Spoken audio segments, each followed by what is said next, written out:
কিছুদিনের মধ্যেই বাংলাদেশকে পুরো ১,৬০০ মেগাওয়াট বিদ্যুৎ সরবরাহ করবে ভারতের আদানি পাওয়ার। সম্প্রতি বাংলাদেশ সম্পূর্ণ বিদ্যুৎ সরবরাহের জন্য অনুরোধ জানায়। ফলে ৩ মাস বন্ধ থাকার পর নতুন করে পুরো সরবরাহ পেতে যাচ্ছে বাংলাদেশ। তবে বাংলাদেশ বিদ্যুতের দামে ছাড়ের জন্য যে সুবিধা চেয়েছিল তা দিতে রাজি হয়নি আদানি। দুটি সূত্র রয়টার্সকে এ তথ্য জানিয়েছে।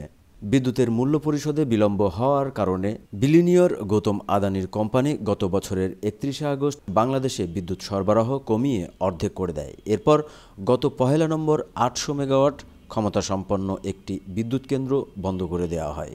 শীতে বিদ্যুতের চাহিদা কম থাকে, সে কারণে বাংলাদেশও বিদ্যুৎ সরবরাহ অর্ধেক কমিয়ে দেওয়ার অনুরোধ জানায়। এর প্রেক্ষিতে আদানি পাওয়ার বিদ্যুৎ সরবরাহ অর্ধেক কমিয়ে দেয়। রয়টার্সের এক প্রতিবেদনে বলা হয়েছে, গ্রীষ্মের আগে বাংলাদেশ পাওয়ার ডেভেলপমেন্ট বোর্ডের অনুরোধে আগামী সপ্তাহ থেকে পুরো বিদ্যুৎ সরবরাহে রাজি হয়েছে আদানি পাওয়ার। ঝাড়খণ্ডে অবস্থিত আদানি পাওয়ারের এই কেন্দ্র থেকে কেবল বাংলাদেশেই বিদ্যুৎ সরবরাহ করা হয়। তবে বিদ্যুৎ সরবরাহের বিষয়ে রাজি হলেও আদানি পাওয়ার বাংলাদেশের অন্যান্য অনুরোধ মানতে রাজি হয়নি, অর্থাৎ মূল্য ও কর ছাড় দিতে রাজি হয়নি। গত মঙ্গলবার আদানি পাওয়ারের সঙ্গে ভার্চুয়াল বৈঠক করে বিপিডিবি।